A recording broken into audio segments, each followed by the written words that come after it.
art style and the tech and weaponry of Dark Void is pretty unique. It's got kind of this ragtag, throw it together thing with Tesla technology. We were kind of calling it Tesla punk for a little bit is what we were saying. Just picture Tesla with a mohawk and you know what our game is.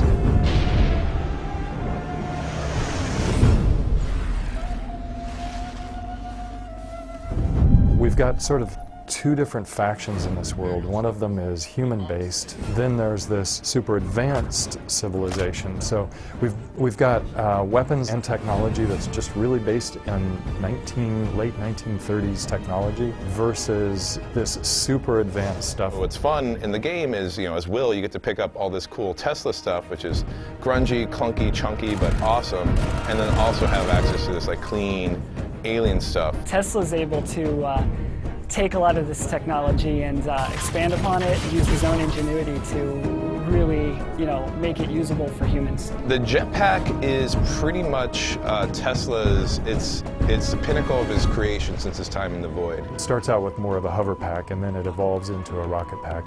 And it's so experimental that the first time you use it, everybody tries to discourage you from using it. Are you crazy? You'll kill yourself. 面白さにもなってますし、メカニカルな部分であったりとか、サイエンスフィクションの部分とかですね、そういう部分がすごく面白いのかなっていうふうに、それがやっぱダークボイドの、空飛ぶ違いだと思いますね。I think the jetpack really does tie the look of both the futuristic sci-fi watcher stuff we've got going on and that retro Tesla stuff, because you've got the cool sleek forms and this really future thing going on, but then we've got big tubes and guns kind of just bolted onto the side of it and stuff. He can even hover and fire his own weapons in his hands, so the combination of those things pull him together into this sort of one-man army in the sky. I think it's the perfect fusion and probably one of the most iconic pieces of tech that you see in the game. Will's able to carry two weapons at a time, so if certain weapon combos open up certain fun events. So for example, we'll say Will is under fire by about 4 guys. Laying down a Watcher grenade, which is this expanding sphere of death, would pretty much pin down 2 or 3 of those guys with a quick hover pack jump to circumvent from the flank and then take out the rest. So what could have been 3 minutes of fighting, if you're quick, you can make a 15-second encounter and be moving on. Finding these fun combos, I think is going to be pretty fun for people.